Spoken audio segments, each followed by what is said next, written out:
तो बच्चों पहले हम होमवर्क वाला पार्ट डिस्कस कर रहे हैं। पहले डीपीपी देख रहे हैं, फिर बाकी चीजें देखते हैं। ओके बच्चों, अभी आवाज सबकी बंद हो जाए। डीपीपी नंबर 5, उसके आंसर्स बच्चों में दे रहा हूं। बच्चों फर्स्ट 2 क्वेश्चन सब्जेक्टिव हैं। इधर मधुर, आवाज बंद हो जाए।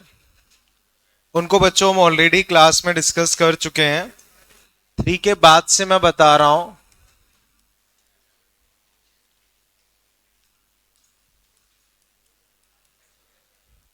तो वो बच्चों आंसर्स देखो। थर्ड में आंसर ए, फोर्थ में आंसर थर्ड, फिफ्थ में आंसर सी, सिक्स्थ में 81, सेवंथ बच्चों पुराने डीपीपी में भी था, रिपीट है। ये भी बच्चों पुराने डीपीपी में था। नाइन्थ में आगरा, 10th में चेन्नई, 11th में 2। अब बच्चों हम देखते हैं।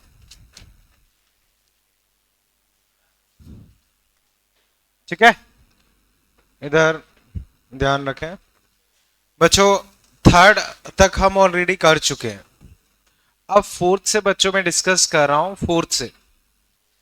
तो फोर्थ से बच्चों मुझे बताएं। हाँ हेमंत, अगर तुम्हें वहीं बैठना है तो बिल्कुल उस साइड पहुंच जाओ, बिल्कुल उस साइड पहुंच जाओ और पहुंच जाओ उधर। हाँ बच्चों बताओ, फोर्थ क्वेश्चन, इसमें किसी को डाउट? बोलो बच्चों, किसी को भी डाउट हो? ठीक है बच्चों, फिर देखो क्वेश्चन नंबर 5, इसमें डाउट? ठीक है बच्चों, मुझे बताओ काफी लॉन्ग टाइम बाद कैपेसिटर कैसे बिहेव करता है? लॉन्ग टाइम बाद कैपेसिटर कैसे बिहेव करता है? Open circuit. तो बच्चों ये तुम्हें डायग्राम दिया है। अब बहुत ज्यादा लॉन्ग टाइम के बाद कैपेसिटर ओपन सर्किट की तरह से बिहेव करेगा। तो बच्चों एक बार इस कैपेसिटर को भूल जाओ। बच्चों बार बार मैं ये बोलता हूं, उसी डायग्राम में मत सॉल्व करो, क्योंकि शुरू में उस डायग्राम में तुम्हें हो सकता है समझ में ना आए। अलग डायग्राम बनाओ, जैसे मैंने ये अलग डायग्राम बना ली। अब इससे चीजें क्लियर हो जाएंगी। इस गैल्वेनोमीटर का रेजिस्टेंस 2 ओम है। बच्चों करंट यूं फ्लो करेगा। बच्चों इस रास्ते से करंट फ्लो कर रहा है। बताओ टोटल रेजिस्टेंस कितना मिल रहा है? 16। वोल्टेज कितना है? तो करंट कितना फ्लो करेगा? 4 4/16 यानी कि 1/4। ठीक है, अब इस कैपेसिटर को देखो, इन दो पॉइंट्स के बीच में कनेक्टेड है। तो इन दो पॉइंट्स के बीच में रेजिस्टेंस कितना है? 8। 8 रेजिस्टेंस है। तो इन दो पॉइंट्स के बीच में अगर मैं वोल्टेज लिखता हूं VAC, 8 इंटू 1/4 यानी कि 2 वोल्ट।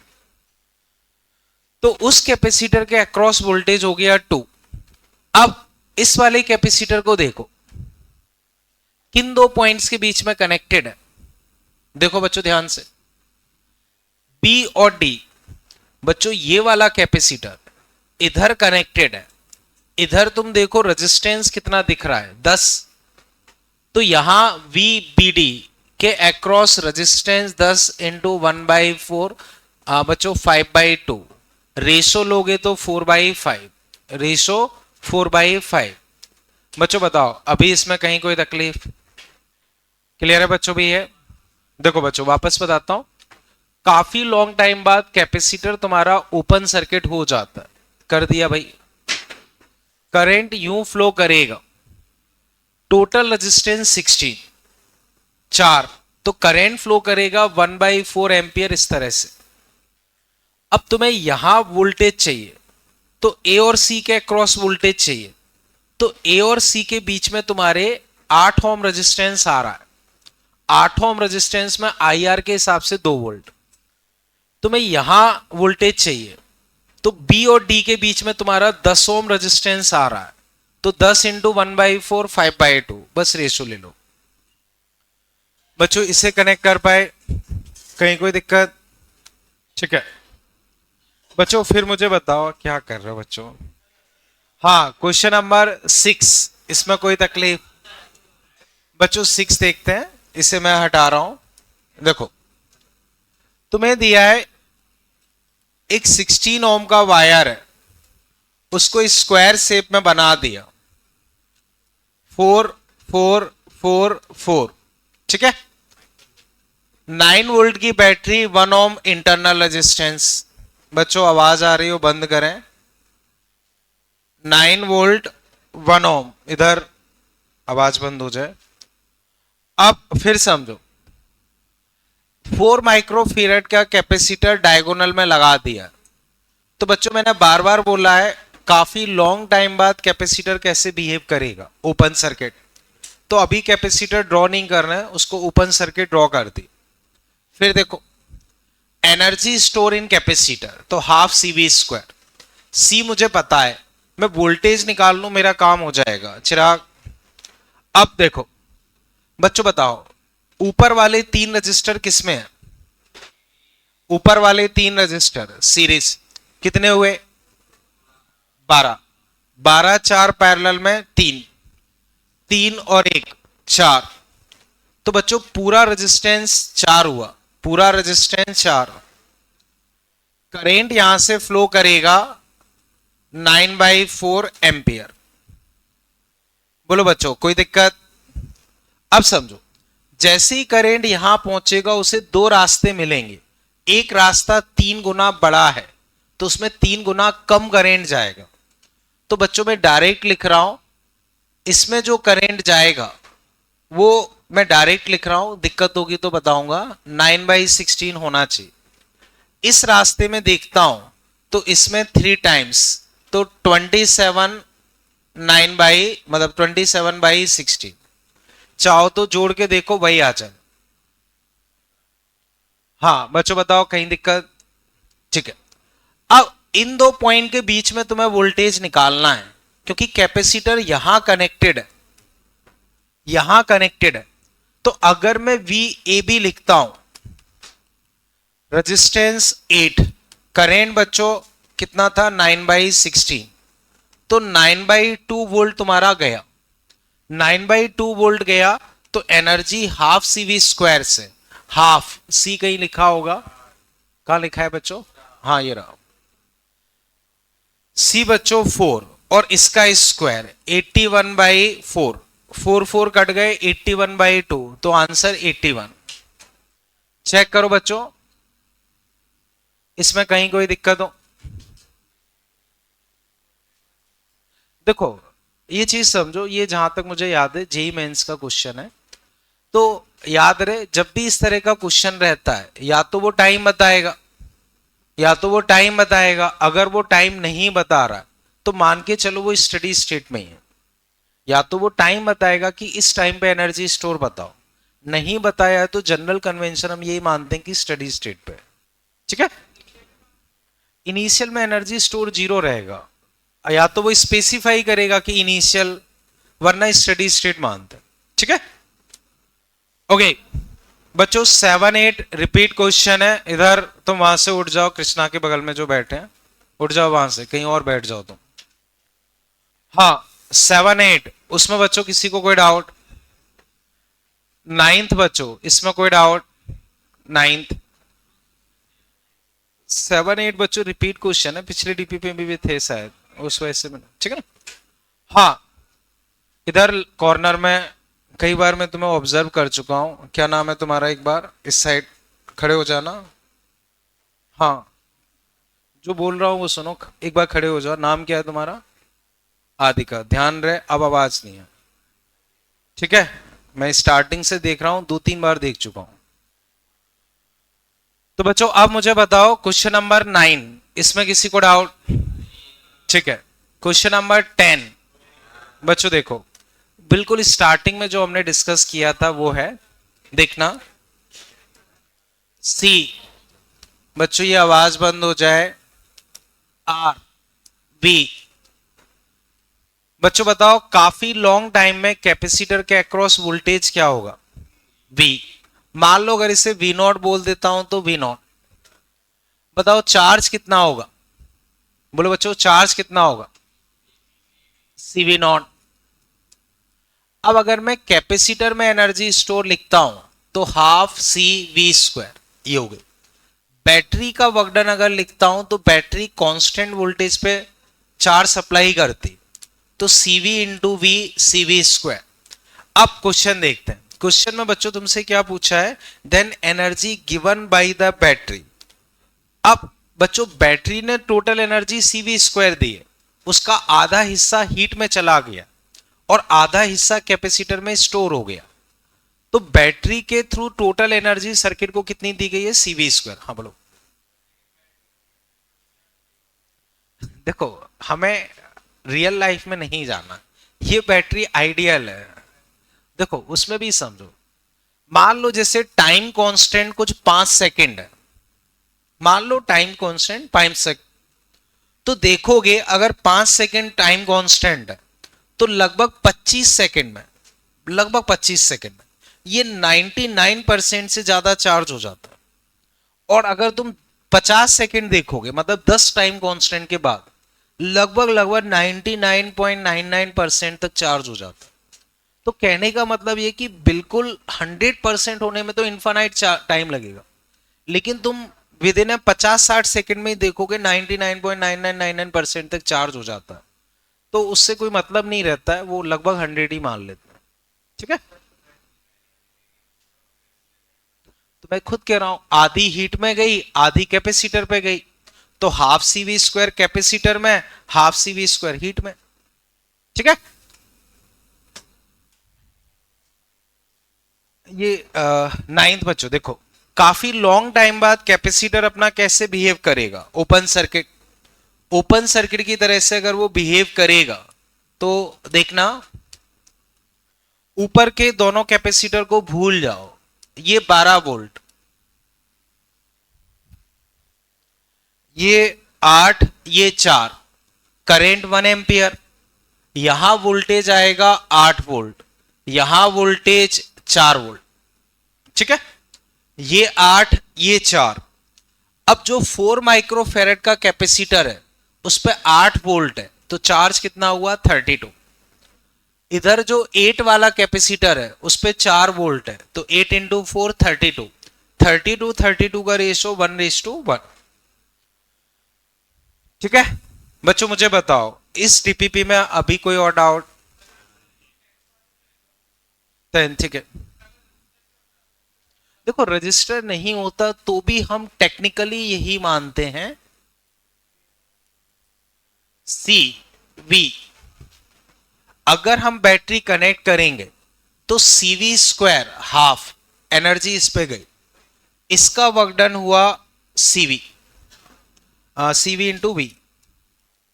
अब हम ये मान के चलते हैं कि रजिस्टेंस बहुत बहुत बहुत ज्यादा कम है, बहुत ज्यादा कम है, तो करंट बहुत तेजी से फ्लो करेगा, करंट बहुत तेजी से फ्लो करेगा तो कैपेसिटर बहुत तेजी से चार्ज होगा, बहुत हाई करंट फ्लो करेगा, तो हीट जो होगी आई स्क्वायर आर, मान लो रजिस्टेंस बहुत बहुत बहुत ज्यादा कम है, बहुत ज्यादा कम है, तो उसी रेशो में बहुत ज्यादा करंट फ्लो करेगा, but heat half CV square he develop होगी। तो रेजिस्टेंस में ही हीट डेवलप होती है और किसी में नहीं होती है। देखो भाई मैं बता रहा हूं, जो ये तार होते हैं इन तार का ही रेजिस्टेंस होता है, तार भी अपने आप में रेजिस्टेंस होते हैं, पर इन सबको अलग अलग मानने की जगह हम ये करते हैं कि एक रेजिस्टेंस मान लिया, इसको कंडक्टिंग मान लिया। ठीक है, ओके बच्चों बताओ अभी इसमें कहीं कोई दिक्कत? तब देखो क्वेश्चन पे भी डिपेंड करता है क्वेश्चन क्या है, लेकिन जनरली ये मान लेते हैं कि रेजिस्टेंस ये है तार कंडक्टिंग। ठीक है बच्चों, ओके अब मॉड्यूल वाला पार्ट बच्चों हम डिस्कस कर रहे हैं, उसे तुम देखो, या बच्चों एक काम करते हैं मॉड्यूल वाला पार्ट सेकंड क्लास में डिस्कस करते हैं। ठीक है, अभी पहले टॉपिक कंटिन्यू कर लेते हैं। ठीक, अब बच्चों देखो लास्ट टर्म पे हम डिस्चार्जिंग ऑफ कैपेसिटर पढ़ रहे थे। ठीक है बच्चों, ये डायग्राम ड्रॉ कर लो। तो बच्चों ये डायग्राम एक बार ड्रॉ कर लो, फिर हम चीजें डिस्कस कर रहे हैं। बच्चों डायग्राम एक बार ड्रॉ कर लो, फिर मैं चीजें डिस्कस करता हूं। बच्चों Q नॉट इस पे चार्ज है, V नॉट वोल्टेज है, R रेजिस्टेंस है, S स्विच है। Switch is close at t equal to 0, then find time when. तो बच्चों एक बार ये क्वेश्चन लिख लो, फिर हम चीजें आगे डिस्कस करते हैं, ठीक है। बच्चों फर्स्ट बच्चों इसमें लिख लो। बच्चों वो लिखा हुआ है उसके आगे लिख रहा हूं, then find time when. First charge reduce to half, charge reduce to half. जैसे बच्चों मान लो पहले Q नॉट चार्ज है, तो नया चार्ज तुम्हारे पास कितना हो जाए, Q नॉट बाई 2। बच्चों ये चार्जिंग सर्किट है या डिस्चार्जिंग?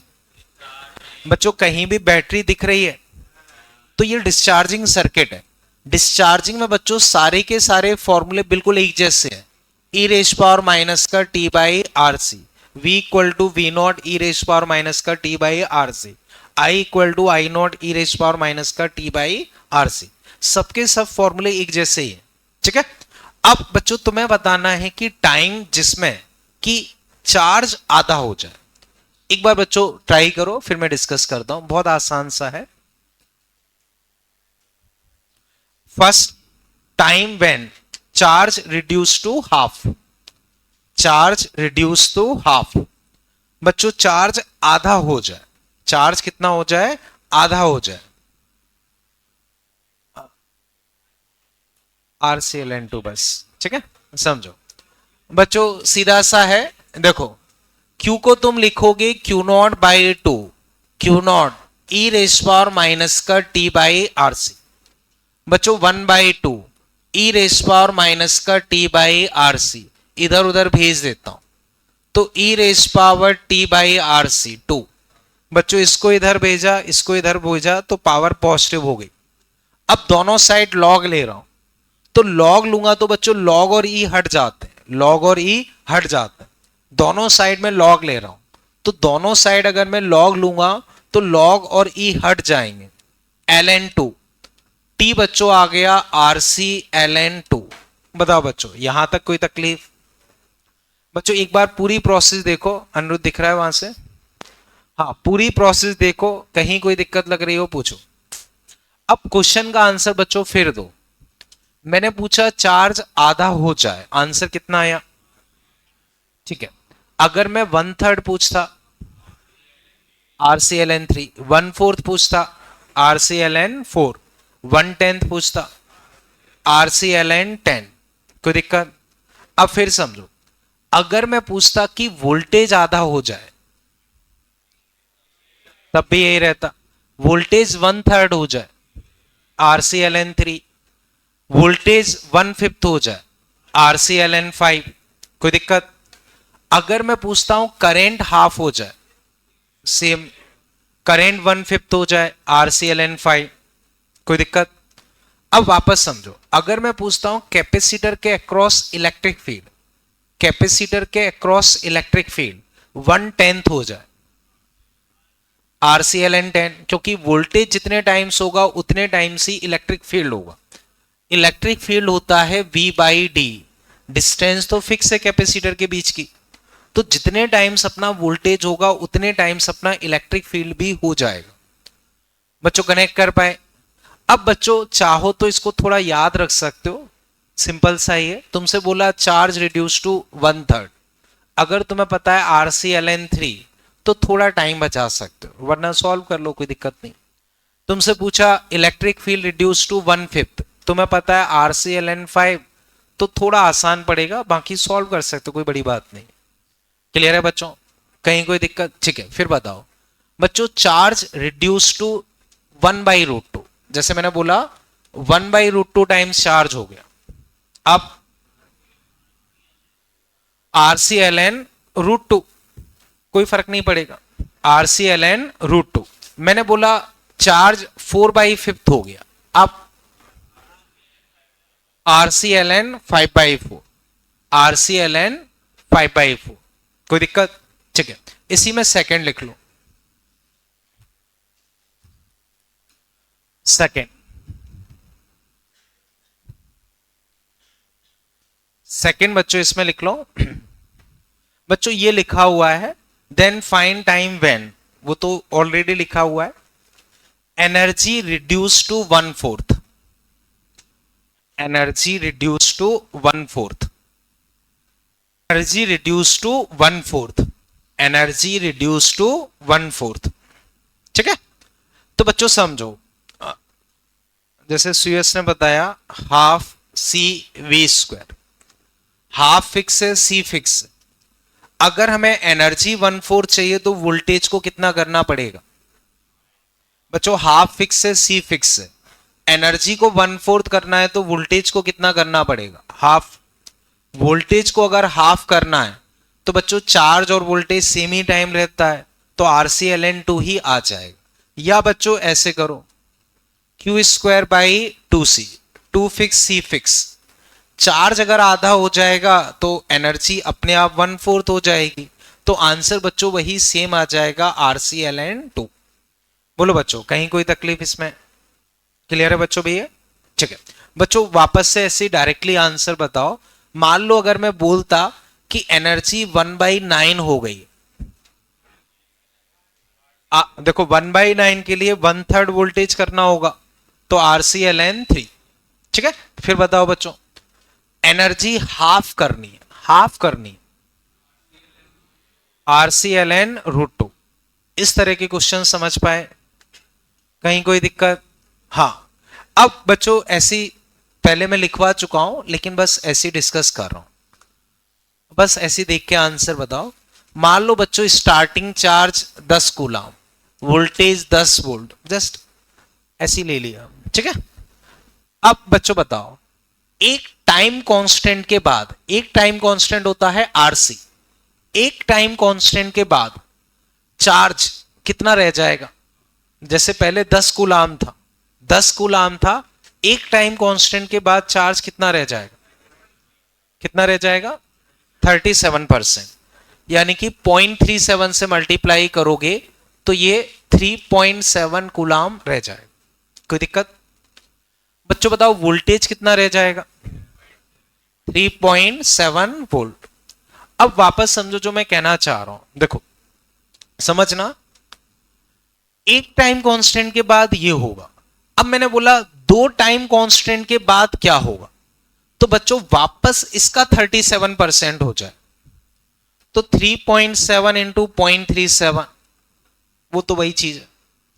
फिर मैंने बोला तीन टाइम कांस्टेंट के बाद क्या होगा, तो इसमें फिर 37, ऐसे ही चलता रहेगा। समझे बच्चों?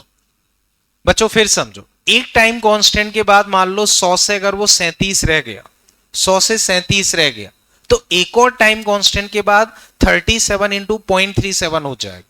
एक और टाइम कांस्टेंट के बाद 37 इंटू 0.37 इंटू 0.37 हो जाएगा, वरना मैथमेटिकली भी सॉल्व कर सकते। कनेक्ट कर पाए बच्चों? अब वापस समझो बच्चों, मुझे बताओ यहां पे इतने टाइम के बाद चार्ज कितना हो गया? इतने टाइम के बाद चार्ज कितना हो गया? आधा। अगर मैं इस टाइम को डबल कर दूं तो वो 1/4 हो जाएगा। अगर मैं इसको ट्रिपल कर दूं तो वो 1/8 हो जाएगा। पता रहे ठीक है, वरना प्योर फॉर्मूले से लगा के सॉल्व कर लो, हालांकि कई जगह रिजल्ट की तरह यूज कर लेते हैं। हाँ बोलो, कोई नहीं मैथमेटिकली कर लेते हैं अगर डाउट है तो, ठीक है ना। बोलो जैसे RCln2, तुम बोलो कौन सा टाइम ले, डबल ट्रिपल, बोलो कौन सा ले? ट्रिपल ले लेते हैं, ठीक है। देखो Q equal to Q not e raise power minus का T by RC। Q not e raise power, T की जगह मैंने लिखा 3RCln2, ठीक है। RC RC RC कट गए। अब देखो Q not e raise power ln2, इस 3 को मैं उधर भेज रहा हूं तो -3, एक ही बात है। ln और e हट जाते हैं तो उसको हटा दिया, 2 की पावर -3, तो Q नॉट बाई कितना आ गया? 8, ठीक है ना। तो अगर डबल टाइम करोगे तो वो 1/4 हो जाएगा, ट्रिपल करोगे तो 1/8 हो जाएगा, और वैसे ही चलता है। खैर क्लियर है बच्चों? भी चले आगे, ठीक है। अब नेक्स्ट एग्जांपल देखो बच्चों,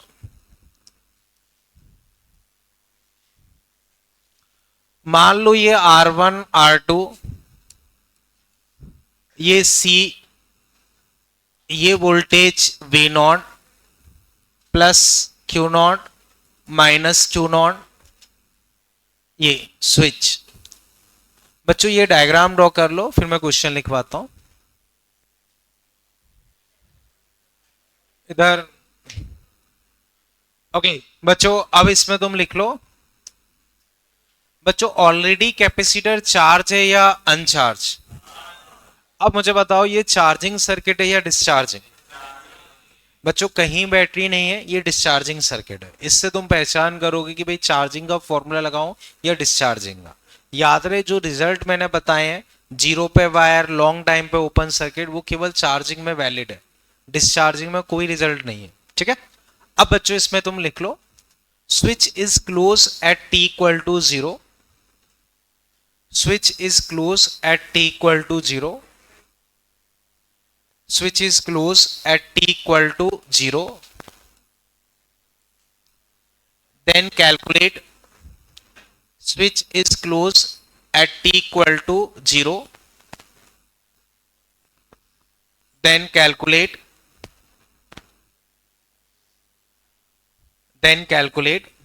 ठीक है। switch is close at t equal to 0, then calculate total heat developed in circuit, then calculate total heat developed in circuit in long time, then calculate total heat developed in circuit in long time, ठीक है। switch is closed at t equal to 0, then calculate total heat developed in circuit in long time। बच्चों आसान सा है, एक बार अपने हिसाब से सोचो, कोई खास क्या, कोई कैलकुलेशन नहीं है, अपने हिसाब से सोचो, जब मैं पूछूं तब बताना। बच्चों देखो कैपेसिटर पे बताओ चार्ज कितना है, Q0, वोल्टेज कितना है, V0, सही है तुम दोनों का, समझो बच्चों। बहुत ज्यादा लॉन्ग टाइम में, बहुत ज्यादा लॉन्ग टाइम में, इधर बहुत ज्यादा लॉन्ग टाइम में कैपेसिटर पूरी तरह से डिस्चार्ज हो जाएगा, कैपेसिटर पूरी तरह से डिस्चार्ज हो जाएगा। तो बच्चों मान लो इसके पास 100 एनर्जी है, बहुत लॉन्ग टाइम के बाद कितनी एनर्जी बचेगी, 0। तो कितनी एनर्जी खर्च हुई, 100, किस में खर्च हुई, सर्किट में, खत्म। फिर समझो, मान लो इस पे 50 एनर्जी है, बहुत लॉन्ग टाइम के बाद 0, कहां खर्च हुई, सर्किट में ही।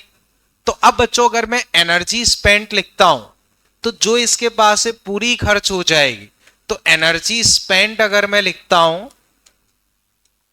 वो सिंपली हो जाएगा हाफ CV0 स्क्वायर या Q0 स्क्वायर बाई 2C, जो भी तुम लिखना चाहो।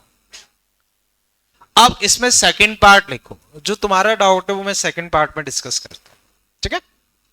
सेकंड पार्ट बच्चों अब इसमें लिख लो, बच्चों टोटल हीट पूरे सर्किट में ये डेवलप होगी। अब एक चीज हमेशा हमेशा के लिए याद रखो, हीट हमेशा रजिस्टर में ही डेवलप होती, केवल रजिस्टर में ही हीट डेवलप होती।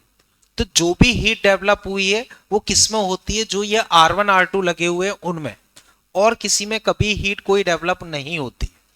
आगे जैसे जैसे टॉपिक चलेगा तब भी और क्लियर हो जाएगा, बट रजिस्टर में ही हीट डेवलप होती, वो बताता हूं, 2 मिनट बस, ठीक है।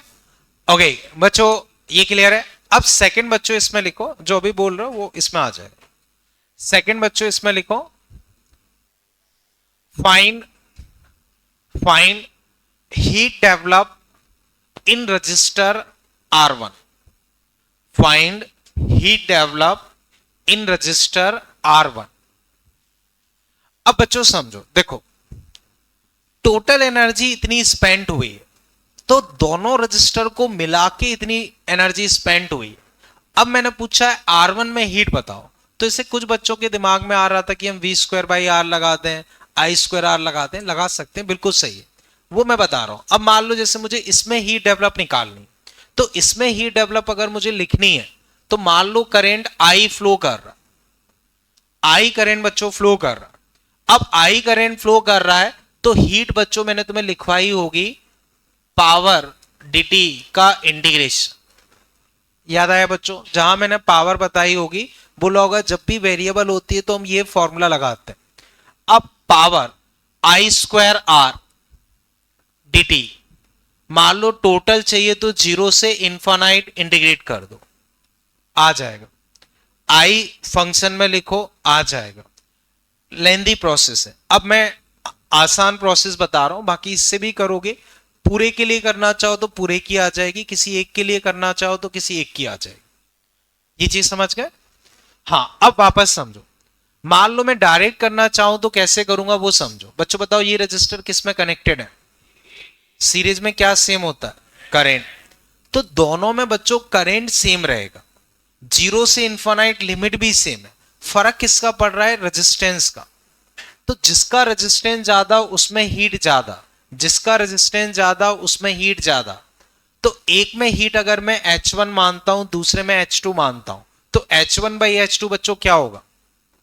R1/R2। रेजिस्टेंस के डायरेक्टली प्रोपोर्शनल हीट आ रही, तो H1/H2 R1/R2 या H2/H1 बच्चों लिखूंगा। अगर मैं दोनों में हीट का रेशियो लिखता हूं तो R2/R1 ये आएगा। अब दोनों तरफ मैं एक जोड़ रहा हूं, दोनों तरफ अगर मैं एक जोड़ देता हूं तो R2/R1 + 1, इसी को बच्चों में लिख सकता हूं H2 H1 H1 R2 R1 R1। ठीक है, ये हो गई टोटल हीट। मान लो टोटल ये H1, ये R2 + R1 और ये R1। तो H1 बच्चों अगर मैं लिखता हूं, H1 मेरे पास आ जाएगा R1 into total upon R1 + R2। बच्चों बाकी सिंपल सी प्रोसेस है, तुम अपने हिसाब से डायरेक्ट भी लिख सकते हो। ऊपर मैंने पूरी प्रोसेस बताई है, बट अगर तुम्हें पता है कि डायरेक्टली प्रोपोर्शनल है तो सीधा रिजल्ट भी लिख सकते। तो अब अगर मैं इसमें हीट लिखता हूं तो ½ CV² इंटू R1/R1 + R2। इसमें हीट लिखूंगा तो ½ CV² R2/R1 + R2। बताओ बच्चों अभी इसमें कहीं कोई दिक्कत? ये मान लो अगर इसमें 3 होते तो भी हम उसी तरह से सॉल्व कर सकते, बाकी इंटीग्रेशन से करोगे तब भी आंसर वही आएगा। बच्चों बताओ अभी इसमें कहीं कोई दिक्कत? क्लियर है? ये R1 total heat, H total मान लो। ठीक है, हाँ बच्चों आप पूरा क्वेश्चन एक बार चेक करो। अंश कोई दिक्कत? तो बच्चों बताओ इसमें कहीं कोई दिक्कत लग रही हो पूछो। बच्चों अभी ये क्लियर है? बच्चों मैं इसे हटा दूं, कर लो कर लो। बच्चों जिसका हो जाए वो एक और क्वेश्चन ट्राई करे, सिंपल सा क्वेश्चन है, क्यों दे रहा हूं वो अभी क्लियर होगा। 6 वोल्ट 3.6 ओम 2 माइक्रोफैरड। ठीक है, लिख लो बच्चों। मान लो ये स्विच t = 0 पे बंद किया। हाँ तो बच्चों ये डायग्राम ड्रॉ कर लो, फिर मैं क्वेश्चन लिखवाता हूं। पिछले क्वेश्चन के किसी भी पार्ट में डाउट लग रहा हो तो जरूर पूछें। Find current after 1 time constant. Find current after 1 time constant. Find current after 1 time constant.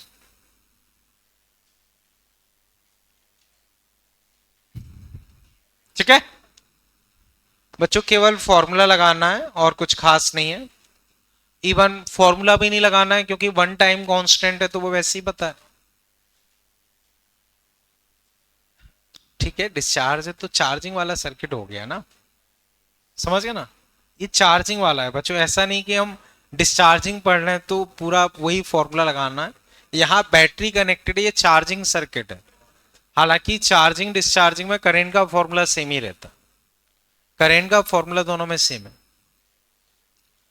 हाँ बच्चों कर लिया, क्या आ रहा है? 5/3E। चलो देखते हैं। और बच्चों चलो मैं डिस्कस कर रहा हूं, याद करो मैंने रिजल्ट के फॉर्म में लिखवाया होगा कि एक टाइम कांस्टेंट के बाद 0.37 आई नॉट हो जाता है।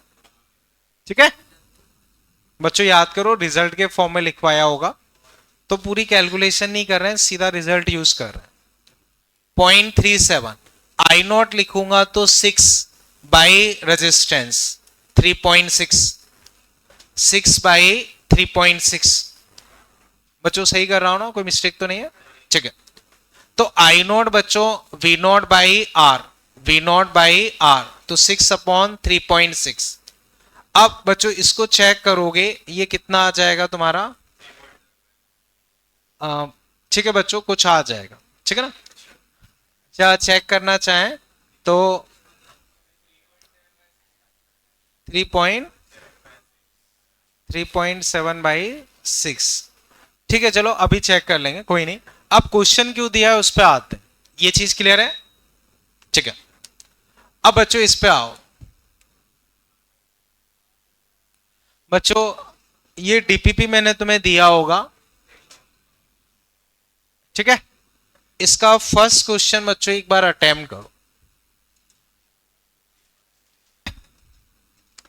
अब समझो बच्चों, in a circuit shown capital C initially uncharged, key is open, ठीक है? Current 1 ampere flow through 1 ohm resistance, ठीक? तो बच्चों इससे 1 एम्पियर करंट फ्लो कर रहा है, ये ओपन है। बच्चों सोच के बताओ 1 एम्पियर करंट इस तरफ फ्लो करेगा कि इधर फ्लो करेगा? क्यों? वो बैटरी बड़ी है, बिल्कुल सही है। तो जो 1 एम्पियर करंट है वो ऐसे फ्लो करेगा, ठीक है? The keys close at T equal to T not, तब तुम्हें चीजें बतानी, तब तुम्हें चीजें बतानी। तो बच्चों द वैल्यू ऑफ रेजिस्टेंस, ये बाकी चीजें। तो बच्चों इसमें सी वाला ऑप्शन एक बार छोड़ दो, बाकी एबीडी पे थोड़ा दिमाग लगाओ। एबीडी बहुत आसान, एबीडी बहुत ज्यादा आसान है, सी वाला अभी हम डिस्कस करते हैं, ठीक है?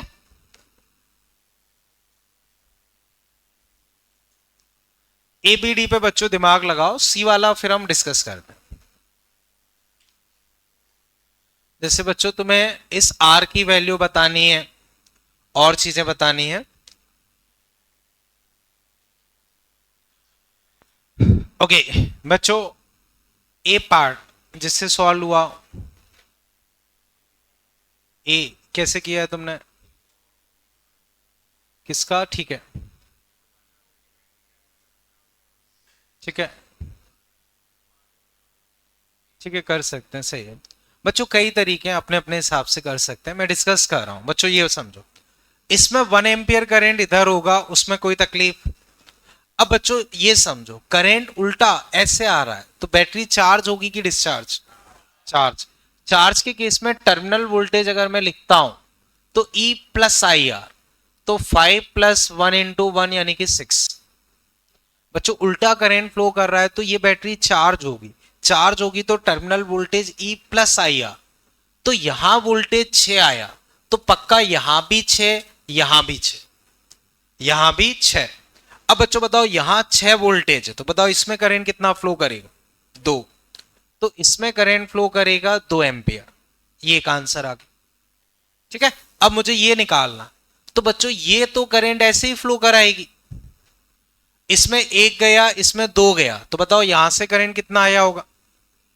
इधर 1 गया, इधर 2 गया, तो यहां से करंट कितना आया होगा? 3। ऑब्वियस सी बात है। अब इसमें दूर करंट फ्लो कर रहा है, दूर करंट फ्लो कर रहा है तो ये डिस्चार्ज होगी, डिस्चार्ज में टर्मिनल वोल्टेज होता है E माइनस आई आर, तो 3 × R, और वो भी 6 ही होगा, तो 9 = 3R, R = 3। बच्चों रेजिस्टेंस 3 ओम आ गया। बोलो बच्चों यहां तक कोई दिक्कत? फर्स्ट 2 पार्ट में कहीं दिक्कत लग रही हो, आपने कोई और मेथड लगाया होगा वो भी सब सही है, किरचॉफ लगा सकते हो, जो मन करे वो आपके ऊपर है, कहीं कोई दिक्कत नहीं है। बोलो बच्चों, हाँ वापस बोलो। ठीक है, वापस बता रहा हूं, समझो। देखो ये वाला वोल्टेज 6 आया, तो ए बी के अक्रॉस 6 है, तो ये पूरा एक वायर है, हर जगह 6 डिफरेंस ही होगा। तो 6/3 2 एम्पियर करेंट, यहां से एक गया, दो गया, तो ऑब्वियस सी बात है 3 आना चाहिए। तो यहां से 3 आएगा तभी 1 2 जा पाएगा, क्योंकि इस साइड तो अभी स्विच बंद ही नहीं है। अब समझो, इससे दूर करंट जा रहा है तो बैटरी डिस्चार्ज होगी, तो E minus I R, E minus I R 6, ये 3। बच्चों फर्स्ट 2 पार्ट में कोई दिक्कत? ठीक है, आगे चलते हैं, इसको लास्ट में करते हैं, इस पे आते हैं। बच्चों बताओ काफी लॉन्ग टाइम बाद कैपेसिटर कैसे बिहेव करता है? Open circuit. ओपन सर्किट तो यहां ऐसे ओपन कर दो, वैसे भी यहां से ओपन ही है, मान लो ये बंद कर दी, बताओ यहां से कोई करंट फ्लो करेगा? बच्चों इसको ओपन मान लो। देखो अगर दिक्कत हो तो डायग्राम मॉडिफाई कर लो, वो अच्छा रहता, क्योंकि उसी डायग्राम में समझ पाना थोड़ा मुश्किल होता है। मान लो इस कैपेसिटर को पूरी तरह से भूल जाओ। अब देखो यहां से कोई करंट फ्लो करेगा नहीं, तो जो 6 वोल्ट यहां था वही 6 वोल्ट यहां होगा, और वही 6 वोल्ट कैपेसिटर में। कैपेसिटर कितने का था अपना? 2 का, तो 6 इंटू 2 12। बच्चों बताओ एबीडी, एबीडी में कहीं दिक्कत? बोलो बच्चों एबीडी में कहीं दिक्कत? अब हम बाकी पार्ट डिस्कस कर रहे हैं, लास्ट पार्ट। एबीडी तो क्लियर है बच्चों? एबीडी में किसी को तकलीफ? अब लास्ट पार्ट में आते हैं, उसे समझना बच्चों। देखो बच्चों बताओ ये दो बैटरी किसमें है? Series parallel, parallel. बच्चों ये रजिस्टर चाहो तो कई बार एक आसान टेक्निक ये रहती है, इसको भी एक 0 वोल्ट की बैटरी मान लो, तो 3 बैटरी मान लो। एक आसान टेक्निक ये रहती है, इसको 0 वोल्ट की बैटरी मान लो, कोई फर्क नहीं पड़ता। तो 3 बैटरी पैरेलल में आ गई। अब आर इक्विवेलेंट लिखता हूं। सबसे पहले मैंने तुम्हें बताया है आर इक्विवेलेंट लिखो, तो बच्चों ये 3, ये कितना निकला था? 3 है ना, तो 3 3 1.5, और 1.5 और 1, 1.5 इंटू 1 अपॉन 2.5, बच्चों ये आ जाएगा 3/5, 0.6। ठीक है, तो इक्विवेलेंट रेजिस्टेंस 0.6। अब इक्विवेलेंट 5/3 प्लस, सॉरी 15/3, 5/1, 0/3 इंटू 0.6। अब बच्चों देखो 5, बच्चों देखना 5 और 5 10, 6 वोल्ट। बोलो बच्चों यहां तक कोई दिक्कत? अब इस तीनों को मैं ऐसे रिप्लेस कर सकता हूं, इन तीनों को बच्चों मैं ऐसे रिप्लेस कर सकता हूं। एक 6 वोल्ट की बैटरी, 0.6 ओम रेजिस्टेंस, एक कैपेसिटर, एक 3 ओम का रेजिस्टेंस, और ये बच्चों बताओ 3 और 0.6 मिलके कितने हुए? 3.6। सर्किट देख लो अच्छे से। अब अभी जो मैंने क्वेश्चन करवाया था उसको याद करो, वो ये था बच्चों। इस सर्किट और इस सर्किट को देखो, कोई फर्क दिख रहा है? अब बच्चों इसका आंसर अपना आया था शायद से 6 इंटू 0.37 और कुछ था 3.6, तो लगभग इसे 0.6 मान सकते, लगभग इसे 0.6 मान सकते। अब इधर देखो, इन्होंने बोला है स्विच बंद करने के 7.2 माइक्रोसेकंड पे करंट बताओ। 7.2 माइक्रोसेकंड, बच्चों देखो आरसी, आरसी 7.2, यानी कि एक टाइम कांस्टेंट के बाद करंट पूछा है। एक टाइम कांस्टेंट के बाद करंट हमने अभी अभी निकाल ही लिया था, कितना आया था? 0.6, तो वो हमने अभी अभी जस्ट सॉल्व कर ही लिया, तो ये वाला ऑप्शन भी क्या है? सही है। बच्चों कनेक्ट कर पाए? देखो इस सी ऑप्शन के लिए हमने क्या किया, तीनों बैटरी को पैरेलल में मान लिया। इसको बच्चों 0 वोल्ट की बैटरी मान सकते हो, नहीं भी मानोगे तो दो को एक साथ ले लो, लेंदी पड़ेगा और कुछ नहीं। कर लिया। 7.2 माइक्रोसेकंड आरसी टाइम कांस्टेंट के बराबर है, टाइम कांस्टेंट के बराबर है, तो एक टाइम कांस्टेंट का रिजल्ट हमने यूज करके सीधा सीधा आंसर लिख लिया। बच्चों अभी मुझे बताओ इस क्वेश्चन में कहीं कोई दिक्कत? चले आगे बच्चों, ठीक है, ओके। तो बच्चों charging and discharging of capacitor हम बोल सकते हैं, वो वाला पार्ट अपना ओवर होता है। अब आगे चीजें बच्चों मैं डिस्कस कर रहा हूं उसे देखते हैं। हाँ लीकेज करेंट, हाँ हेडिंग बच्चों लिख लो, लीकेज करेंट। तो बच्चों ये डिस्चार्जिंग ऑफ कैपेसिटर जैसा ही मान लो, leakage current discharging of capacitor जैसा ही मान लो। इसमें क्या रहता है वो मैं बता रहा हूं। देखो जैसे बच्चों ये एक कैपेसिटर है, इस पे मान लो +4 कूलाम चार्ज, यहां -4 कूलाम चार्ज, तुमने चार्ज कर लिया। बच्चों इधर देखो, 4 कूलाम -4 कूलाम चार्ज तुमने चार्ज कर लिया। बच्चों बताओ चार्ज यहां से यहां जाएगा क्या? जैसे ये प्लस ये माइनस, इधर से इधर जाएगा क्या? नहीं जाएगा। बीच में हवा है, बताओ चार्ज जाएगा? नहीं जाएगा। लेकिन बच्चों समझो, बिजली जो गिरती है वो हवा से ही होके गिरती है। तो होता यह है कि अगर भले ही चार्ज नॉर्मली फ्लो नहीं करेगा, बट अगर बहुत ज्यादा हाई वोल्टेज डिफरेंस हो, बहुत ज्यादा हाई वोल्टेज डिफरेंस हो, तो अंदर एयर आयनाइज हो जाती है, तो थोड़ा थोड़ा चार्ज इधर फ्लो करने लगता। मान लो जैसे +4 है, 0.01 उधर फ्लो कर गया, तो यहां बचेगा 3.99, वहां -3.99, फिर फ्लो कर गया तो 3.8 -3.8, 3.7, तो इस तरह से चार्ज फ्लो करता। तो ये चार्ज लीक कर रहा है, इसको बोलते हैं चार्ज का लीक करना। चार्ज लीक कर रहा है या चार्ज फ्लो कर रहा है, तो चार्ज लीक या फ्लो करने की वजह से जो करंट फ्लो कर रहा है उसी को लीकेज करंट बोलते हैं। अब कैपेसिटर की कैपेसिटी बढ़ाने के लिए कई बार बीच में डाइलेक्ट्रिक भर देते हैं। डाइलेक्ट्रिक जैसे प्लास्टिक है, रबड़ है, मोम है, ये सब भर दिया। जनरली वो कंडक्ट नहीं करते, लेकिन बच्चों कंडक्टर और रजिस्टर एक ही चीज होती है, समझो। जैसे ये प्लास्टिक है, बताओ कंडक्टर या इंसुलेटर? तो इंसुलेटर का मतलब ये नहीं कि ये बिल्कुल कंडक्ट नहीं करता, इसका मतलब ये होता है कि ये बहुत बहुत बहुत कम कंडक्ट करता, बहुत बहुत बहुत कम कंडक्ट करता है कि हमें फील नहीं हो रहा। बहुत माइन्यूट सा करंट इससे भी फ्लो करता, लेकिन वो इतना कम होता है कि हमें फील नहीं होता, बस ये फर्क होता। जैसे मान लो कोई एक कंडक्टर है, कंडक्टर का रेजिस्टेंस अगर मान लो जस्ट समझाने के लिए 1 ओम है, तो इंसुलेटर का रेजिस्टेंस इतना ओम हो। तो मान लो जैसे 10 वोल्ट की बैटरी कनेक्ट की, ये करंट फ्लो कराएगा 10 एम्पियर, बट ये भी थोड़ा बहुत करंट फ्लो कराएगा ही कराएगा। तो इंसुलेटर का मतलब ये नहीं कि भाई उसका रेजिस्टेंस इनफाइनाइट होता है, उसका रेजिस्टेंस बहुत बहुत ज्यादा होता है, उस वजह से बहुत बहुत कम करंट फ्लो करता है। तो अब पॉइंट पे आते, मान लो यहां मैंने प्लास्टिक या मोम कुछ भर दिया, तो जनरली वो कंडक्ट नहीं करता या माइन्यूट सा कंडक्ट करता है। तो माइन्यूट सा कंडक्ट करता है तो बहुत माइन्यूट सा करंट फ्लो होता रहेगा, बहुत माइन्यूट सा करंट फ्लो होता रहेगा। तो इस कैपेसिटर को तुमने चार्ज करके रख दिया, तो ऐसा नहीं कि तुम 2 साल बाद आके देख रहे हो वो तुम्हें चार्ज मिले, हल्का हल्का करंट फ्लो कर करके हो सकता है वो डिस्चार्ज हो जाए। तो इसी करंट को हम बोलते हैं लीकेज करंट।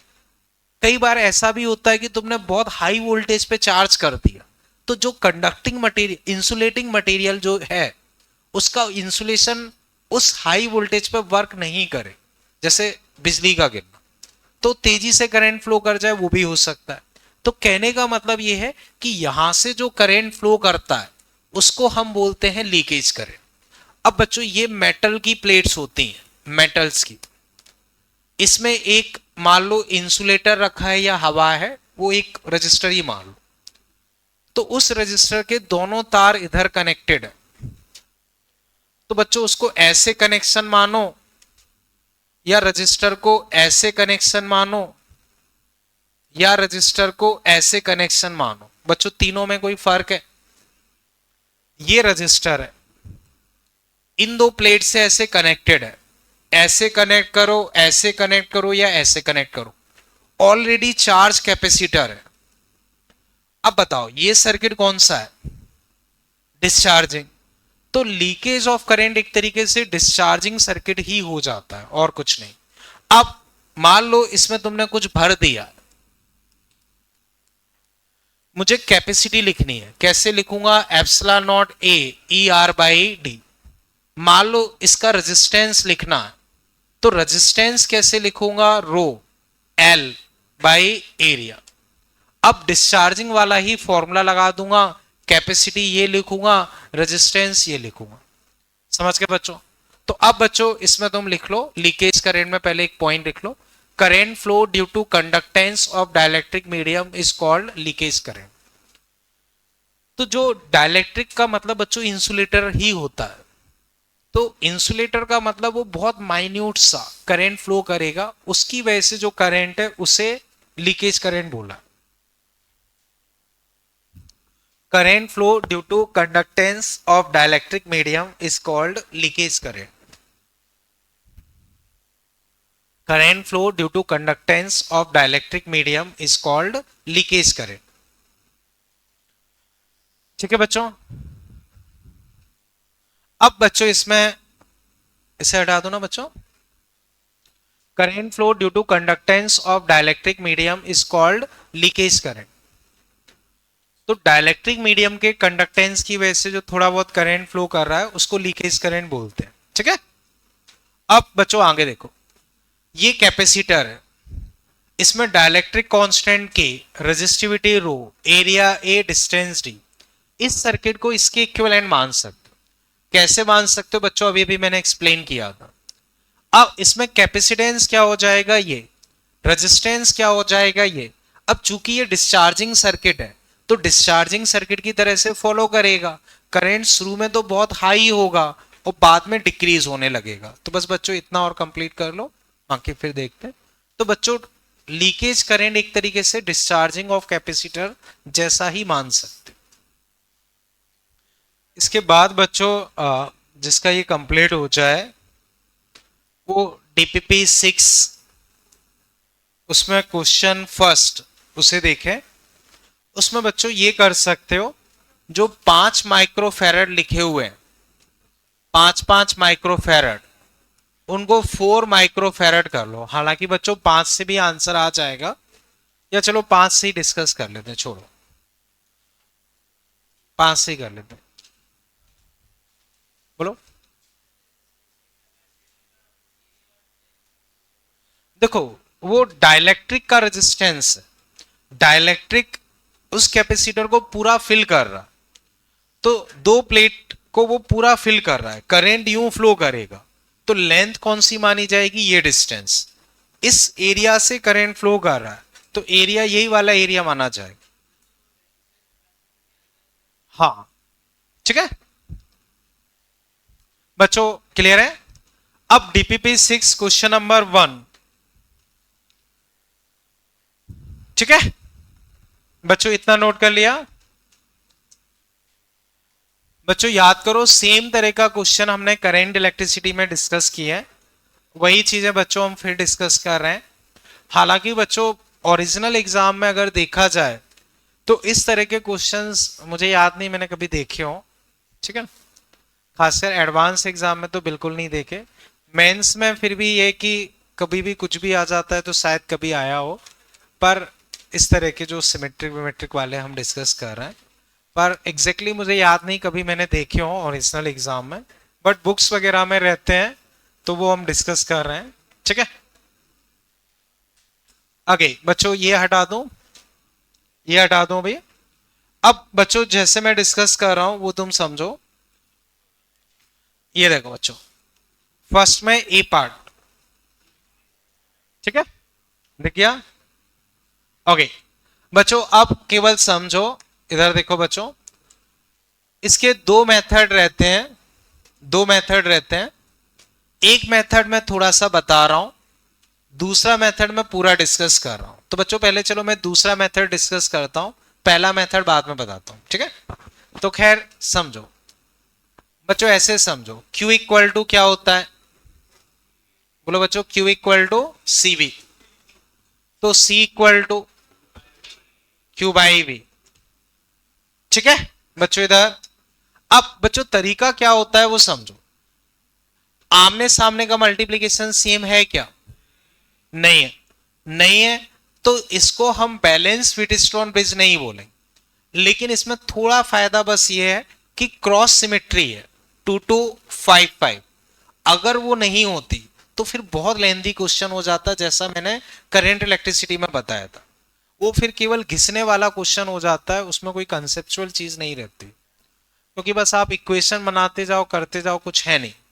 इसमें क्रॉस सिमेट्री है तो थोड़ा कम घिसना पड़ेगा। अब समझो, मान लो बच्चों मैंने इसमें एक 10 वोल्ट की बैटरी लगाई, उससे टोटल 3 कूलाम चार्ज फ्लो किया, तो बच्चों बताओ C इक्वल टू क्या है? तो बताओ इस हिसाब से कैपेसिटेंस क्या होगा, बोलो बच्चों 10/3। मान लो 2 कूलाम चार्ज फ्लो किया, अब 5। मान लो 4 कूलाम चार्ज फ्लो किया, 2.5। 5 फ्लो किया, 2।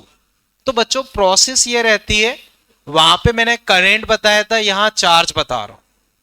हम यहां एक बैटरी लगा देते हैं, बैटरी ऐसे। अब बच्चों बैटरी चाहो तो 20 वोल्ट की लगाओ, V0 की लगाओ, 10 की लगाओ, 5 की लगाओ, 50 की लगाओ, 100 की लगाओ, जो तुम्हें कन्वीनियंट लगे लगा दो, उससे फर्क नहीं पड़ता बच्चों। इधर अब समझो, एक बार हम कोई भी वोल्टेज की बैटरी लगा देते हैं बच्चों, चाहो तो वेरिएबल ले लो या कोई डेटा ले लो, कोई फर्क नहीं पड़ता। एक बार चलो मैं 10 वोल्ट मान लेता हूं। अब समझो ये 10 है, तो ये मैंने 10 वोल्ट मान लिया। बच्चों बताओ ये कितना होगा? 0 वोल्ट, ठीक है। ये चीज समझे बच्चों। अब बच्चों देखो, इस पे चार्ज मैंने Q1 माना, तो डायगोनल या क्रॉस सिमेट्री की वजह से इस पे भी Q1। इस पे मैंने Q2 माना, तो इस पे भी Q2। सामने -Q1 -Q2 वो हो जाएंगे, वो ड्रॉ नहीं कर। तो बैटरी से चार्ज गया होगा Q1 प्लस Q2। ये चीज क्लियर है बच्चों? इधर इसमें कहीं कोई दिक्कत? अब बच्चों वापस समझो, ये चीज क्लियर है मैंने कैसे किया। वहां भी बच्चों याद करो, I1 I1 I minus I1 I minus I1, Q1 minus Q1 Q2 minus Q2। Minus Q2 लिखा नहीं है, कंफ्यूज होना होगा और कुछ नहीं, ठीक है। अब बच्चों समझो, इस 5 को देखो, इस 5 पे कितना चार्ज है, उस 5 पे कितना है, तो क्या दोनों पे चार्ज सेम है? क्या दोनों की कैपेसिटी सेम है? तो V equal to Q by C, voltage difference भी सेम होना चाहिए, वोल्टेज डिफरेंस भी सेम होना चाहिए। अगर चार्ज सेम है, कैपेसिटी सेम है, तो वोल्टेज डिफरेंस भी सेम होना चाहिए। अब बच्चों समझो, मान लो मैं यहां वोल्टेज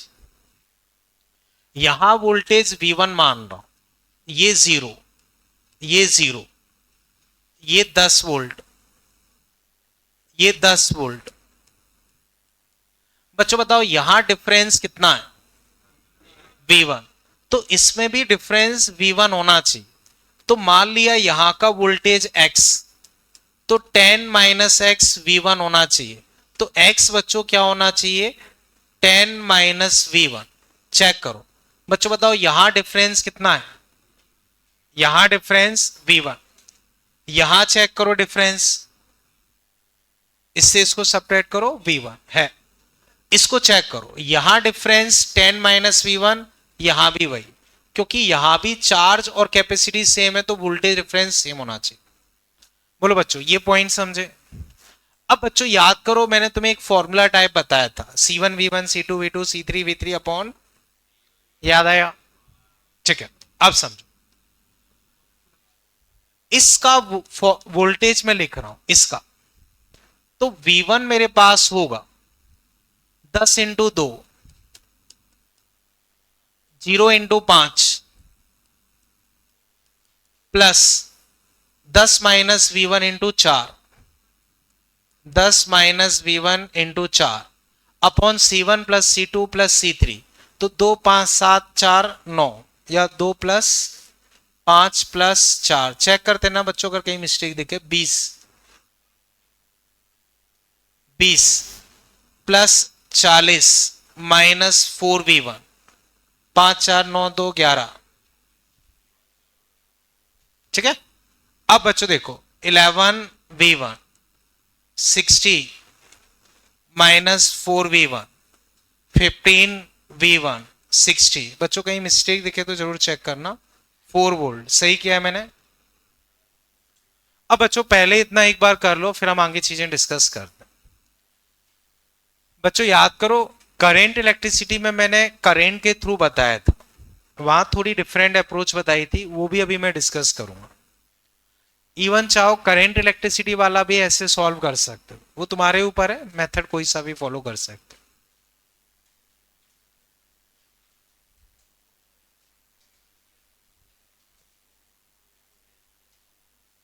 हाँ वही बस फॉर्मूला लगा दी। 4 ये रहा ना। देखो याद करो, वहां पे इस तरह से फॉर्मूला मैंने बताया था, याद आया। ये 3 कैपेसिटर हो तो 1 2 3 ये हो गए, और इसके लिए फॉर्मूला लगा। ये मान लो V1, ये मान लो 2 वाला ये 10, ये 5 वाला 0, ये 4 वाला, और ये 10 माइनस V1। ठीक ना। वरना वैसे भी और तरीके हैं, बट लेंदी बहुत हो जाता है, तो ये थोड़ा कम लेंदी मेथड बता रहा हूं।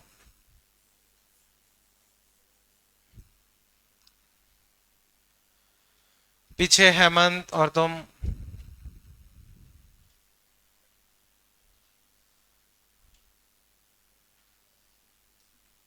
बच्चों कर लिया, कर लो।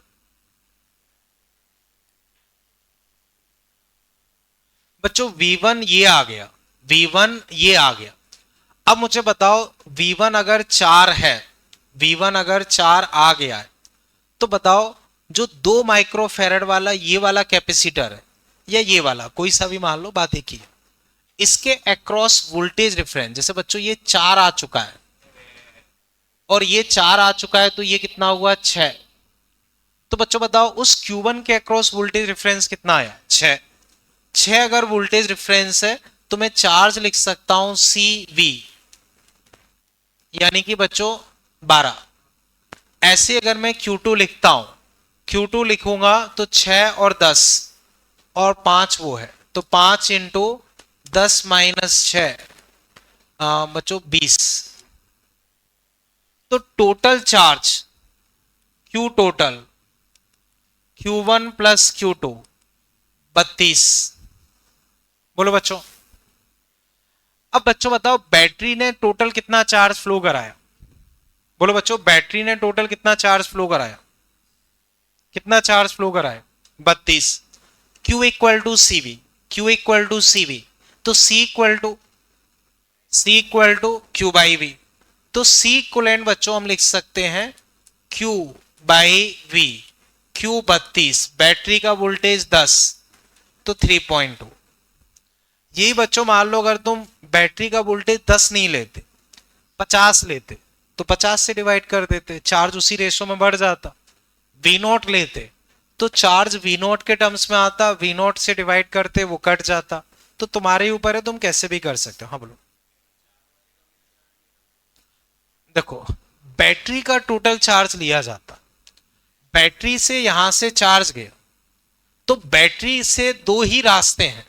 अब इन्हीं का कुछ हिस्सा इन पे चला गया होगा, उससे मैं कोई मतलब नहीं है, हमें बैटरी का टोटल चार्ज चाहिए। क्योंकि बैटरी जितना टोटल चार्ज फ्लो कराएगी, जैसे मैंने अभी बताया था ये 10 वोल्ट, इसने 3 गुलाम फ्लो कराया, तो 10/3, बाकी हमें मतलब नहीं। बच्चों ये कनेक्ट कर पाए, इसमें कहीं कोई दिक्कत। ठीक है, कर लो। अब बच्चों इसका एक बड़ा सा फॉर्मूला भी रहता है, मुझे कभी याद नहीं हुआ, ठीक है, इसी वजह से लिख के लाया हूं। तुम लोग याद कर पाओ तो कर लेना, ठीक। तो वो फॉर्मूला भी लिख रहा हूं अगर याद करके, क्योंकि क्या है स्टैंडर्ड है, कई जगह क्वेश्चन दिखता है, तो चाहो तो उस फॉर्मूले से भी कर सकते हो, बट वो फॉर्मूला याद करना भी लगभग क्वेश्चन सॉल्व करने के बराबर टफ मान सकते हो। ले जा सकते हो, कोई दिक्कत नहीं। अगली बार एग्जाम नहीं देना हो तो ठीक है। ठीक, ओके। खैर बच्चों, कंक्लूड करते हैं। ये कर लिया,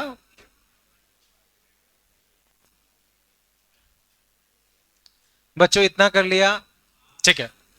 बच्चों एक बार मैं इसे फिर हटा रहा हूं, कर लिया ना बच्चों, इधर डिस्कशन बंद हो जाए, मैं इसे हटा रहा हूं, ठीक है बच्चों, हटा दूं ना, ठीक है। अब बच्चों वापस से देखना, एक बार इसे लिखना नहीं है, बस मैं थोड़ा सा रिकॉल करवा रहा हूं कि पहले हमने किस मेथड से किया था, उस मेथड से भी कर सकते। जैसे मान लो बच्चों, ये 5, ये 2, ये 4। बच्चों मान लो तुमने ये बैटरी लगाई, बच्चों इधर इधर आ जाओ बच्चों, ठीक है। देखो मान लो 10 वोल्ट, 5 वोल्ट, वी जो मन करे बैटरी लगा दो, मान लो वी की लगाई, यहां से क्यू चार्ज गया, मान लो यहां Q1 गया, तो यहां Q माइनस Q1, यहां Q1 है तो यहां Q1, यहां Q माइनस Q1, ये कहानी वही है। अब यहां Q माइनस Q1 है तो इसमें इसका उल्टा, ये Q1 है तो यहां माइनस Q1, यहां उसका उल्टा, ये माइनस Q1, ठीक है।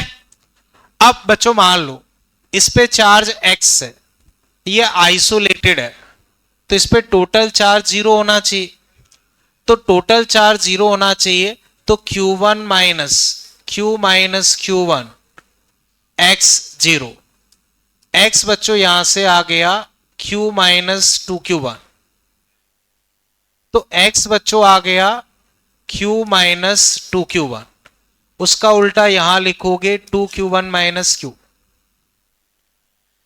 बच्चों चार्ज डिस्ट्रीब्यूशन समझ पाए? बच्चों वहां मैंने ऐसे करेंट किया था, I1 I minus I1 I minus I1 I1, फिर इसमें x मान के करंट लिखा था, याद आया? अब क्या करोगे, यहां से स्टार्ट किया, ऐसे नीचे नीचे तुमने एक इक्वेशन लगा दी, बच्चों वहां भी 100% यही किया था, नीचे नीचे एक इक्वेशन लगा दी, एक इक्वेशन बच्चों यहां से स्टार्ट करके इधर लगा दी, दो इक्वेशन से तुम क्या निकालोगे, Q equal to C V, तो C equal to Q by V, दो इक्वेशन को सॉल्व करके Q बाई वी निकालोगे, Q बाई वी निकालोगे, वो तुम्हारा आ जाएगा। क्लियर है बच्चों? तो इस मेथड से बच्चों मैंने करंट इलेक्ट्रिसिटी में बताया था, याद आया? तो चाहो तो ये मेथड भी लगा सकते हो, आंसर वही आएगा। करंट इलेक्ट्रिसिटी में इसका फर्स्ट मेथड लगाओगे तो उसमें भी आंसर आ जाएगा। चले आगे बच्चों, ये क्लियर है? ठीक है। अब बच्चों वापस आ जाओ, इसके BCD पार्ट को देखो, नहीं बस ये समझाया था, लिखने की जरूरत नहीं, पूरा वही है, तो चाहो तो घर पे अपने हिसाब से ट्राई कर सकते हो, बस मैंने ये समझा दिया है, ऐसे तुम करोगे, बस ध्यान से करना पड़ेगा, क्योंकि प्लस माइनस के मिस्टेक होने के बहुत ज्यादा चांस, आंसर उसमें भी आ जाए, ठीक है। अब बच्चों इसका बी पार्ट देखो, बी पार्ट, ठीक है बच्चों, याद करो, इधर बच्चों समझो, पीछे बच्चों इधर देखना, रेजिस्टेंस के केस में याद करो, रेजिस्टेंस के केस में, रेजिस्टेंस के केस में बच्चों इसमें आंसर क्या था, 5R/6, रेजिस्टेंस के केस में बच्चों आंसर 5R/6। बच्चों आवाज बंद कर लो,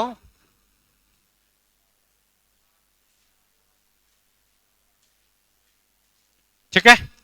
अब बच्चों देखो, रेजिस्टेंस के केस में 5R/6, डायरेक्ट आंसर लिखने का तरीका ये रहता है कि तुम इसको 6/5 कर दो, बस ये। बच्चों रेजिस्टेंस और कैपेसिटेंस में यही चलता है, हालांकि हम प्रॉपर प्रोसेस भी सीखेंगे, बट बता रहा हूं रीजन उसके पीछे समझो। बच्चों रेजिस्टेंस में सीरीज में जो फॉर्मूला होता है R1 plus R2 plus R3, वो यहाँ पैरेलल में होता है, वहां जो पैरेलल में होता है वो यहाँ सीरीज में होता है, तो दोनों में इनवर्स चलता है। इनवर्स चलता है तो रेजिस्टेंस का कोई भी क्वेश्चन हो, जैसे ये रेजिस्टेंस का आंसर था, उसको बस पलट दो, वो कैपेसिटेंस का बन जाता। ठीक है, तो ये बच्चों मैंने डायरेक्ट आंसर बताया। अब बच्चों प्रोसेस के थ्रू बता रहा हूं, वो चीज समझो। बच्चों प्रोसेस के थ्रू, पीछे तुम दोनों हेमंत याद रहे, अगली क्लास में यहीं आके बैठ जाओ।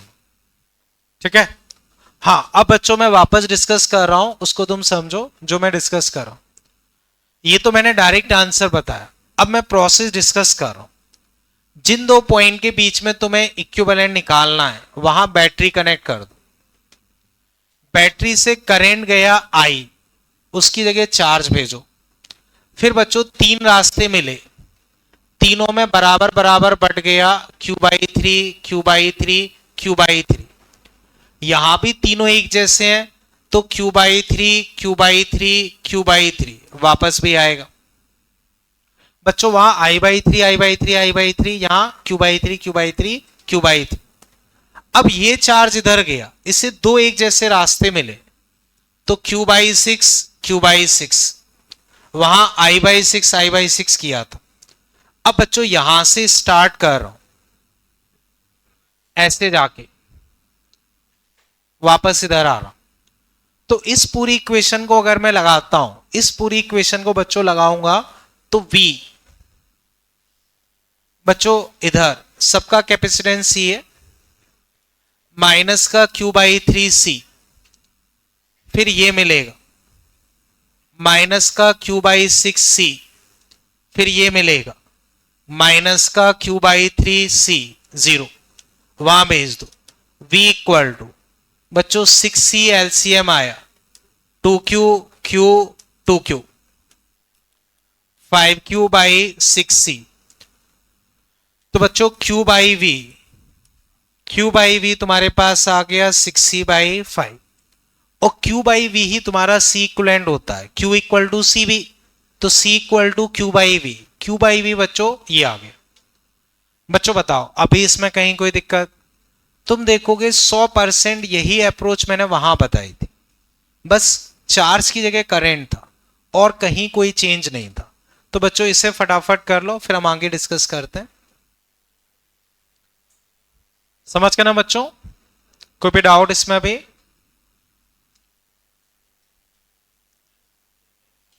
बच्चों ये वाला क्लियर है?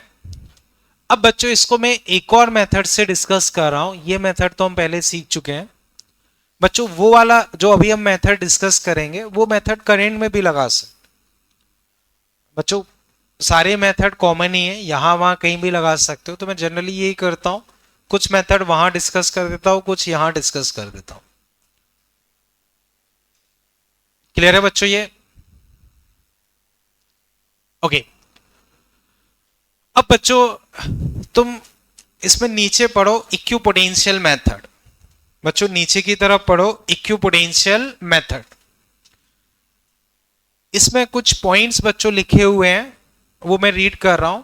बच्चों इक्विपोटेंशियल मेथड फोल्डिंग सिमेट्री जैसा मान लो, चाहो तो बच्चों ब्रैकेट में फोल्डिंग सिमेट्री लिख लो। इक्विपोटेंशियल और फोल्डिंग सिमेट्री लगभग एक जैसा रहता, लगभग एक जैसा, 100% एक जैसा नहीं है, बट लगभग एक जैसा मान सकते। अब फोल्डिंग सिमेट्री में बच्चों मैंने तुम्हें क्या बताया था, ए बी लाइन के अबाउट देखो सर्किट एक जैसा है या नहीं, अगर है तो तुम फोल्ड कर सकते। 3D में सर्किट को एनालाइज कर पाना बहुत मुश्किल होता है, फोल्ड कर पाना भी बहुत मुश्किल है, तो उस केस में फोल्डिंग की जगह इक्विपोटेंशियल मेथड बेटर रहता। अगर ज्योमेट्री 3D में हो तो इक्विपोटेंशियल मेथड बेटर रहता है रदर देन फोल्डिंग। बच्चों ये चीज क्लियर है? बच्चों ये सबने कर लिया? हटा दूं मैं इसे? बच्चों हटा दूं ना? अब इसी को बच्चों में एक और मेथड से डिस्कस कर रहा हूं, वो तुम समझो, वो है इक्विपोटेंशियल मेथड। इक्विपोटेंशियल मेथड में हम करते क्या है, जैसे ये अपना क्यूब मान लो। बच्चों मान लो हर एक पॉइंट पे कैपेसिटर है, हर एक पॉइंट पे मान लो हर एक ब्रांच में कैपेसिटर है, ठीक है। इन दो के बीच में तुम्हें इक्विवेलेंट निकालना। तो अब समझो इक्विपोटेंशियल मेथड पहली चीज applicable only for symmetric circuit. किसमें तुम लगा सकते हो? केवल सिमेट्रिक सर्किट में। In this method we find equipotential point which is at same position with respect to input and output. क्या मतलब होता है? अभी मैं एग्जांपल के थ्रू बताता हूं। इनपुट आउटपुट से सेम पोजीशन के पॉइंट इक्विपोटेंशियल होंगे। क्या मतलब बताता हूं। अब जिनके पॉइंट पोटेंशियल सेम होते हैं उनको सेम पॉइंट मान सकते हैं। क्या मतलब है? देखो बच्चों ये है, यहां से मान लो इनपुट है, यहां से चार्ज वापस आ रहा है। अब बच्चों देखो ये इस वाले पॉइंट को देखो, यहां से कितनी डिस्टेंस पे? एक कैपेसिटर की डिस्टेंस पे, तो इसको एक नंबर दे दोगे। ऐसे ये वाला पॉइंट देखो, इससे एक की डिस्टेंस पे है तो एक, ये वाला इससे एक ब्रांच की डिस्टेंस पे है एक। तो इस तरह से बच्चों नाम दे दोगे। इसमें क्लियर नहीं है तो बच्चों मैं पुराने डायग्राम में बताता हूं। देखो हालांकि बच्चों जो ये मेथड मैंने डिस्कस किया है वो आसान है, बट स्टिल मेथड बस पता होना चाहिए, उस वजह से बता रहा हूं। ये मान लो है, तो ये इनपुट, ये आउटपुट। बच्चों बताओ ये वाला पॉइंट इससे कितने कैपेसिटर की डिस्टेंस पे है? एक, तो इसको नाम दे दोगे एक। ये वाला पॉइंट एक, ये वाला पॉइंट एक। अब इसके बाद आते हैं बच्चों, ये वाला पॉइंट बताओ इससे कितनी डिस्टेंस पे? दो। और आते हैं ये वाला पॉइंट बच्चों दो। और कोई बच रहा है बच्चों? बच्चों देखो, हाँ ये रहा, ये वाला बच्चों बताओ कितनी डिस्टेंस पे? दो। और कोई बचा बच्चों? बच रहा है, ठीक है। ये इस साइड का हो गया।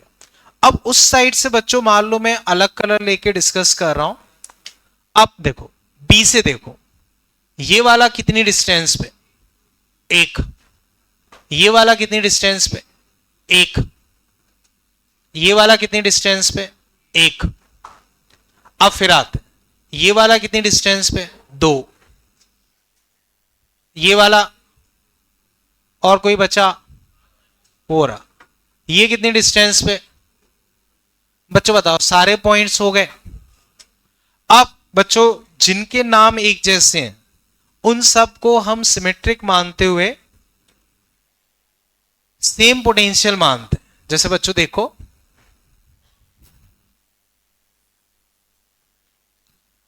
बच्चों जिन दो के बीच में निकालना है उनको दूर दूर लिख लो, ए बी। अब बच्चों तुम्हें कौन कौन से पॉइंट मिले? 1 2 1 2 1 2, तीन 1 2 पॉइंट है। और इनको भी कुछ चाहो तो नाम, या 1 2 ही लिख देता हूं, छोड़ो 1 2। उसके बाद बच्चों तीन तुम्हें 2 1 पॉइंट मिल रहे होंगे, तीन ही 2 पॉइंट है ना बच्चों, ठीक है, ठीक।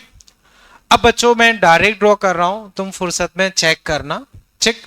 देखो ए से तीन कैपेसिटर गए हैं, तो ए से तीनों किस पॉइंट से कनेक्टेड है? 1 2 1 2 1 2। तो तीन कैपेसिटर बच्चों इधर आएंगे, ठीक है। बी से भी तीन ब्रांच गई हैं, तीन ब्रांच गई हैं, तो तीन कैपेसिटर इस साइड से आएंगे। अब हर एक दो में बट गई है, हर एक दो में बट गई है, तो इधर तुम्हारे 6 आएंगे बच्चों, चेक कर लेना, वो 6 आएंगे, चेक कर लेना बच्चों, वो 6 ही आएंगे। अब समझो बच्चों सी सी सी सीरीज पैरेलल में कितने हुए? 3C। ये 6C, ये 3C, 6C 3C 2C, 2C और 3C, 2C into 3C upon 2C plus 3C, finally बच्चों 6C/5, वही आंसर आ गया। अब एक तरीका बच्चों इसमें यह रहता है कि जैसे मान लो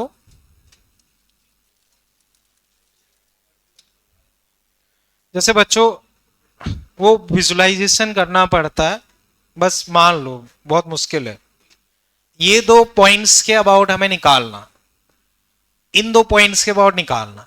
तो बच्चों इसको ये देखो, ये मान लो ए पॉइंट है, ये ए, तो 1 2 3 इन तीनों के पोटेंशियल सेम होंगे।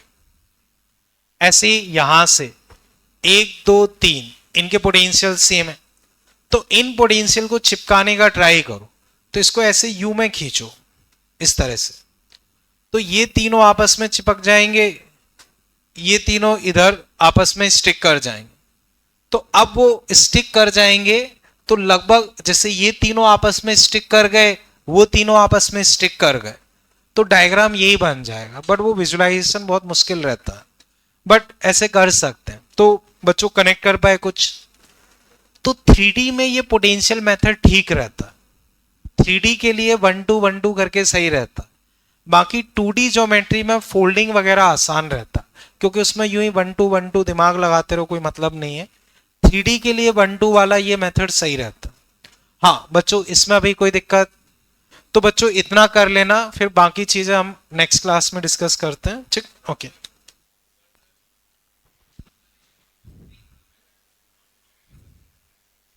उसमें भी वापस में बता रहा हूं, दोनों बिल्कुल सेम है। मैं आधे मेथड यहां बता देता हूं, आधे यहां बता देता हूं, बाकी दोनों को एक दूसरे से कर सकते हैं, कोई दिक्कत नहीं।